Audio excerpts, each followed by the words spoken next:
The discovery. Mars Base Alpha trembled slightly as the sandstorm raged outside, but Dr. Elena Morgan paid it no mind. Her attention was wholly captivated by the object suspended in the containment field before her. A metallic sphere approximately 10 centimeters in diameter, with intricate patterns etched across its surface. This was no natural formation. This was proof. Dr. Morgan, the director wants to know if your findings warrant an emergency broadcast. The voice of her assistant, Raj Patel, crackled over the intercom. Elena didn't look away from the artifact. Tell him we've confirmed it. This is manufactured technology, Raj, and it's not ours. The magnitude of her discovery weighed heavily on her shoulders. After 15 years of searching the Red Planet for signs of extraterrestrial intelligence, the expedition had finally uncovered irrefutable evidence. Not fossilized microbes or traces of ancient water, but an advanced technological artifact buried 200 meters below the Martian surface in a chamber that showed clear signs of deliberate construction. The carbon dating puts this at approximately 50,000 years old, she said, more to herself than to Raj. Yet the technology appears more advanced than our own. The sphere had been discovered 3 days earlier during a routine geological survey in Valles Marineris. Elena's team had detected an unusual electromagnetic signature emanating from deep beneath the Martian crust. What they'd expected to find was a unique mineral formation. What they'd uncovered instead was a door, a perfect square cut into solid rock, sealed with what appeared to be a seamless metallic substance. Beyond the door was a small chamber, and within it, this single perfect sphere. Director Hammond is initiating comms protocols with Earth, Raj announced. He's requesting your full preliminary analysis within the hour. Elena nodded absently, her mind racing. The surface patterns on the sphere weren't random. They seemed to shift slightly under different lighting conditions, revealing depth and complexity that suggested purpose. She had already run basic spectrographic analysis. The object was composed primarily of an unknown metallic alloy with trace elements not found in Earth's periodic table. I need more time, she muttered. Just then, the sphere pulsed with a soft blue light, startling Elena. She stepped back instinctively, heart racing. The patterns on its surface began to shift more dramatically now, rearranging themselves into new configurations. Raj, she called urgently, are you seeing this? Yes, doctor. All sensors are recording. The light from the sphere intensified, projecting what appeared to be a star map onto the laboratory wall. Elena recognized their solar system immediately, with Earth and Mars clearly marked. But there was another location highlighted, the far side of Earth's moon. It's showing us coordinates, she whispered in awe. The projection shifted, presenting a sequence of mathematical equations so complex that Elena could barely begin to comprehend them. Yet they were unmistakably mathematical in nature, the universal language. This isn't just an artifact, Elena realized aloud. It's a message, a key. Within 12 hours, the discovery had been classified at the highest level by both the Mars Colony Administration and Earth's Unified Space Council. Within 48 hours, Elena found herself aboard the USC Hawking, a research vessel dispatched from Earth orbit, specifically to investigate the lunar coordinates identified by the sphere. Colonel David Chen, the mission commander, stood beside Elena on the bridge as they approached the far side of the moon. According to the coordinates, we should find something at the base of that crater, Elena said, pointing to the display. Tycho Magnetic Anomaly 2.0, Chen remarked with a wry smile, referencing an old science fiction film. Let's hope this one doesn't emit a painful radio signal. The ship descended toward the lunar surface, its sensors scanning for any sign of artificial structures. Initially, nothing appeared unusual, just the pockmarked, dusty landscape that characterized much of the moon. I don't understand, Elena muttered, checking the coordinates again. This is exactly where the sphere indicated. There should be something here. As the Hawking hovered 30 meters above the lunar surface, Elena noticed a subtle pattern in the dust, concentric circles barely visible in the harsh shadows. There, she pointed. Can you see it? There's something beneath the surface. Chen ordered a targeted ground-penetrating radar scan. The results appeared almost instantly on the main display. "My God," he whispered. Below a thin layer of lunar regolith was a massive structure, what appeared to be a dome nearly 2 kilometers in diameter. The structure was buried under moon dust, invisible to the naked eye, but clearly artificial in design. "We need to find a way in," Elena said, her voice steady despite her racing heart. They deployed a team in exploration suits, equipped with specialized drilling equipment. Elena insisted on joining them. As they descended to the lunar surface, the weight of history pressing upon them was palpable. They were about to make contact with something that could change humanity's understanding of its place in the cosmos. The drilling team identified what appeared to be an entrance, a flat section of the dome with distinctive markings. As they cleared away lunar dust, a circular plate approximately 3 meters across was revealed. "It looks like a hatch," said Lieutenant Rivera, the team's engineer. Elena approached, studying the markings. They were similar to those on the Martian sphere, complex, slightly shifting patterns that seemed to respond to observation. "I think," she began, then paused as an idea formed. She removed the Martian sphere from her equipment bag and held it toward the hatch. The reaction was immediate. Both the sphere and the hatch illuminated with identical blue light. The patterns aligned, synchronized, and then the hatch spiraled open, revealing a perfect circular tunnel descending into darkness. "This is USC Hawking." Chen's voice crackled over the comm. "What's happening down there?" "We've made entry," Elena replied, unable to keep the excitement from her voice. "We're going in." The descent through the tunnel revealed a structure of astonishing complexity. The walls were lined with the same metallic material as the Martian sphere, but here it pulsed with life, responding to their presence with subtle light patterns that seemed to guide them deeper. After descending nearly 100 meters, they emerged into a vast chamber that took Elena's breath away. The space was enormous, at least a kilometer across, and bathed in a soft blue light that seemed to emanate from the very walls. In the center of the chamber stood what could only be described as a monument, a towering crystalline structure that rose nearly 50 meters into the air. "Are you seeing this?" Elena whispered into her comm. "We're receiving your feed," Chen confirmed. "This is unprecedented." As Elena approached the central monument, she realized it wasn't simply decorative. The crystalline structure appeared to house uncountable data points, each one glowing with internal light. This was some kind of information repository, a library of unimaginable proportions. "This installation must be tens of thousands of years old," Lieutenant Rivera said, her voice filled with awe. "Yet it still has power, still functions." Elena nodded, her analytical mind racing despite her wonder. This isn't just a random outpost. The Martian artifact was a key, designed to lead us here once we achieved spaceflight capability. This was deliberate. They wanted us to find this place. "They," Chen's voice asked over the comm. "Whoever built this," Elena replied. "They left this for us to find when we were ready." As the team spread out to document the chamber, Elena was drawn to a particular section of the monument. Unlike the rest of the structure, this portion seemed to pulse in response to her proximity. As she approached, a beam of light suddenly emerged from the crystalline surface, scanning her from head to toe. Before anyone could react, the entire chamber transformed.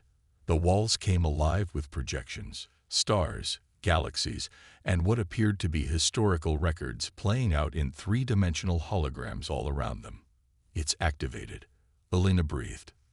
The projections coalesced into a single image at the center of the chamber, a humanoid figure composed entirely of light.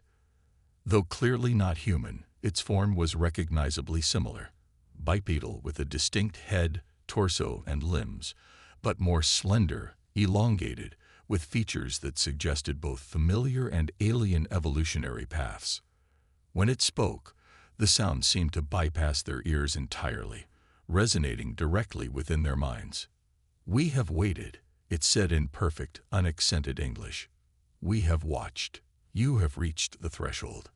Now you are ready to receive our message." Elena stood frozen, the implications washing over her. This wasn't first contact in the traditional sense. This was something far more profound. Evidence that an advanced civilization had been watching humanity's development for thousands of years, perhaps guiding it, and had left this repository of knowledge to be discovered when humankind had advanced sufficiently. "Who are you?" she finally managed to ask. The figure of light seemed to consider her question. "We were the architects. We seeded the stars with the potential for life. We watched over many worlds, yours among them, and when our time in this form came to its natural conclusion, we left behind our knowledge for those who would follow." "You've been extinct for thousands of years," Lieutenant Rivera asked in disbelief. "Not extinct," the figure corrected. "Transformed. Evolution does not end with physical form. We have moved beyond the constraints of matter. But before we departed, we established these monuments throughout the galaxy, guiding beacons for emerging intelligences." Elena's scientific mind was racing with questions, but one stood out above all others. "Why reveal yourselves to us now?" The light figure expanded, filling more of the chamber. "Because humanity stands at a crossroads. You have achieved sufficient technological advancement to either transcend your limitations or succumb to them. Our archives contain knowledge that can help guide you toward the former path." The implications were staggering. An ancient, advanced civilization had left behind their accumulated wisdom, possibly millions of years of scientific, philosophical, and cultural development, specifically for humanity to discover when they were capable of reaching beyond their planet. "There is much to learn," the figure continued. "The knowledge contained here will transform your understanding of the universe, of life, and of yourselves. Are you prepared to receive it?" Elena looked around at her team, then back to the luminous figure. With a steady voice that belied her inner turmoil, she answered, "We are." The chamber illuminated with blinding intensity, and knowledge began to flow. The message. 6 months after the lunar discovery, Earth was irrevocably changed. What began as a classified scientific mission had quickly transformed into the most significant revelation in human history. The existence of the architects, as they called themselves, and their message to humanity could not, and should not, be contained. Dr. Elena Morgan stood before the United Nations General Assembly, now in her role as director of the newly formed Architect Knowledge Integration Commission. The chamber was packed beyond capacity, with representatives from every nation and billions watching the live broadcast worldwide. The repository contains approximately 3.8 exabytes of information, Elena explained, her voice steady despite the magnitude of what she was describing. "In the 6 months since discovery, we've managed to decode and translate less than 0.1% of that data. Yet even this fraction has revolutionized our understanding of physics, biology, consciousness, and our place in the cosmos." On the massive screens behind her, images from the lunar facility flashed. The crystalline monument, the library of light, the mathematical proofs that had already led to breakthroughs in clean energy production and gravity manipulation. "The architects were not conquerors or colonizers," she continued. "They were explorers and cultivators. According to the records we've translated, they seeded thousands of worlds across our galaxy with the building blocks of life, then observed and occasionally guided that life's evolution. Earth was one such world, but we were never an experiment or a zoo exhibit. We were part of a grand project spanning billions of years, the cultivation of conscious intelligence throughout the galaxy." The assembly hall remained silent, digesting the immensity of this revelation. Perhaps most significantly, the architect's message is not merely historical or scientific. It is philosophical and forward-looking. They reached a stage in their evolution where physical form became optional, where consciousness could exist independent of biology. They transformed themselves into beings of pure energy and information, capable of experiencing the universe in ways we can barely comprehend. Professor James Chen, The quantum physicist who had been instrumental in decoding the mathematical sections of the repository stepped forward to join Elena at the podium. The physics described in the repository isn't just advanced, it fundamentally alters our understanding of reality, he explained. The architects discovered that consciousness itself is a fundamental property of the universe, as basic as mass or charge. Their technologies didn't just manipulate matter and energy, they engaged with consciousness directly. Elena nodded, taking over again. The repository contains detailed information on how the architects achieved their transformation. More importantly, it contains a roadmap for humanity, not to simply copy their path, but to find our own way toward a similar transcendence. The hall erupted in a mixture of exclamations, questions, and hushed conversations. The Secretary General raised a hand, calling for order. Dr. Morgan, are you suggesting that this alien civilization has provided us with the means to evolve beyond our physical forms? She asked, her voice betraying her skepticism. Not immediately, Madam Secretary, Elena clarified. The architects evolved over millions of years, and their transformation was the culmination of that journey. What they've provided is knowledge, understanding of consciousness, of quantum reality, of dimensions beyond our current perception. They've shown us possibilities we never imagined, and they've confirmed that consciousness can exist beyond biology. How we use that knowledge is entirely up to us. As the session continued, Elena reflected on the personal transformation she'd undergone since that first day on Mars. The repository's activation had done more than just present information. It had established a connection. Elena and the other scientists who worked directly with the crystalline monument experienced what they now called resonance. Moments of profound insight where the boundaries between their consciousness and the stored knowledge seemed to blur.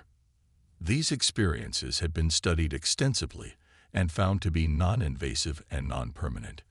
The repository wasn't altering their minds. It was simply communicating in a more direct fashion than language allowed. Through these resonances, Elena had glimpsed the architect's perspective, a view of the universe as an interconnected whole, where consciousness flowed like rivers between stars. The immediate applications of architect knowledge have already begun to transform our world, Professor Chen was explaining to the assembly. The quantum energy matrices described in the repository have allowed us to develop power generation systems that produce no waste and require no fuel. The medical applications alone have cured 3 previously terminal diseases. Elena stepped forward again. But these technological advancements, while significant, are merely the surface of what the repository offers. The deeper message is about potential, about what consciousness can become when freed from its evolutionary constraints. In the months following the revelation, humanity's response had been remarkably unified. Initial fear and skepticism had given way to cautious optimism as the tangible benefits of architect knowledge became apparent. Religious leaders had engaged in profound theological discussions about what the existence of the architects meant for their faith traditions. Some found confirmation in the repository's descriptions of consciousness as fundamental to reality. Others developed new interpretations of ancient texts in light of this new understanding. Scientific advancement accelerated at an unprecedented rate.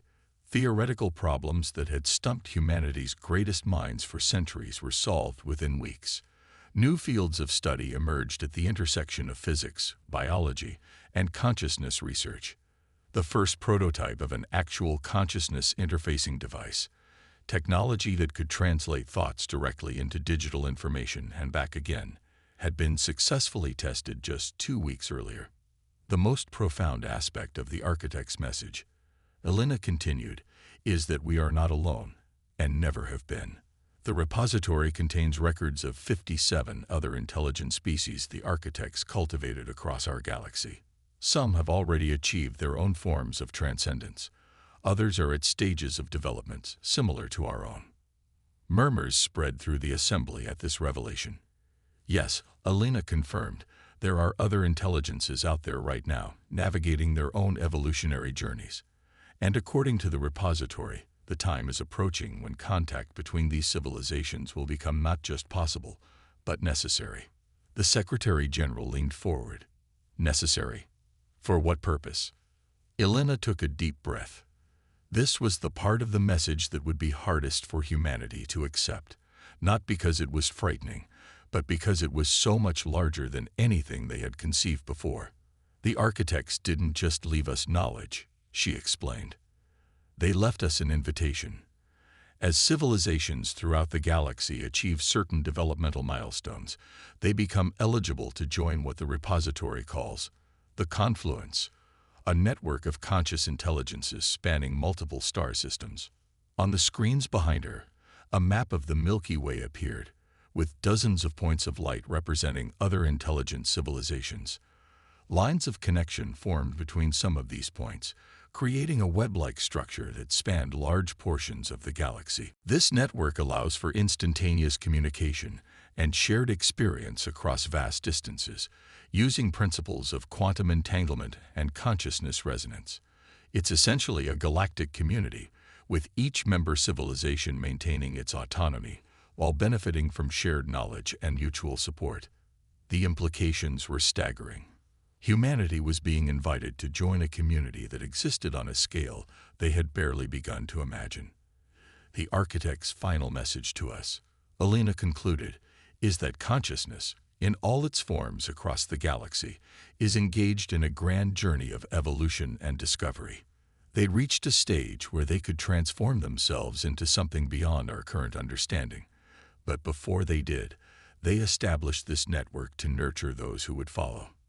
They want us to know that we are part of something greater than ourselves, a cosmic tapestry of mind stretching across space and time. The assembly hall was silent as the magnitude of this revelation settled over the gathered representatives. Then, slowly, a wave of applause began, building into a standing ovation that seemed to reflect not just appreciation for the message, but a collective recognition of its truth. Outside the United Nations, humanity continued its rapid transformation. Cities were being rebuilt with new materials that responded to thought and environmental needs.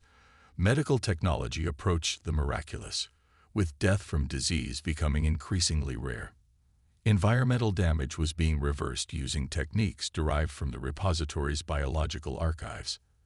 Yet the most profound changes were happening within, in how humans understood themselves and their place in the universe. The knowledge that consciousness was fundamental, that it could evolve beyond biology, that humanity was part of a greater community of minds across the galaxy. These insights were reshaping culture, philosophy, art, and spirituality. 3 years after the initial discovery, the first successful communication with another member of the confluence was established. The Nora, a crystalline species from a star system 40 light-years from Earth, exchanged consciousness resonances with a team of human scientists. Though profoundly different in biology and perception, the two species found common ground in mathematics, music, and a shared curiosity about the nature of reality. Elena Morgan, now serving as Earth's first ambassador to the confluence, stood in the lunar facility where it had all begun. The crystalline monument continued to pulse with light and knowledge, still revealing its secrets at a measured pace designed not to overwhelm humanity's ability to integrate the information. "We've only just begun," she whispered to herself, placing a hand on the cool surface of the monument. In response, the chamber illuminated, projecting images of Earth's possible futures, hundreds of potential paths, each shaped by choices yet to be made. In sum, humanity remained primarily biological, using architect knowledge to create a sustainable, peaceful civilization that eventually expanded to the stars. In others, consciousness transfer technologies allowed human minds to move freely between biological and technological forms, experiencing reality through multiple perspectives simultaneously.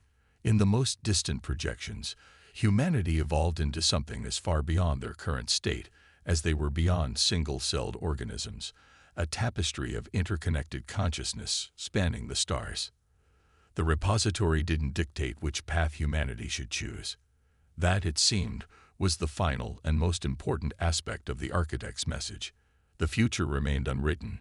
The choice remained their own. As Elena observed these potential futures, she felt a resonance within her mind, not invasive or controlling, but supportive and encouraging. It wasn't the architects themselves. They had moved beyond this realm of existence long ago. It was the echo of their intention, preserved within the repository like a letter from the distant past. We were here, it seemed to say. We wondered, we explored, we evolved. Now it's your turn. The stars are waiting. And humanity, forever changed by this message from across time, prepared to answer that call.